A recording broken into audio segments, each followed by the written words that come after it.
pavisam neticot, negaidot, nedomājot, atbrīvojos no gadiem ieilgušas problēmas no saviem galvas reiboņiem, kas patiešām mani smagi mocīja.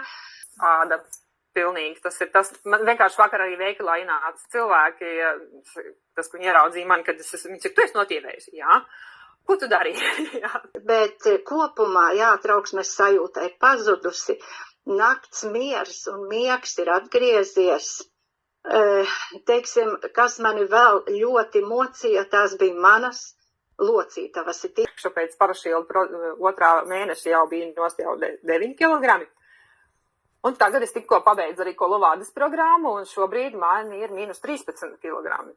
Koralmaina ūdens izcēla mani augšā burtiski 4 dienu laikā bez jebkādām antibiotikām. Un tagad, ko viņa saka, mani atgriezās vieglums. Viņa jūtas viegli, pēc pieturēšanās viņa uzkāpa trepēm. Locītavas, viņai arī ļoti sāpē.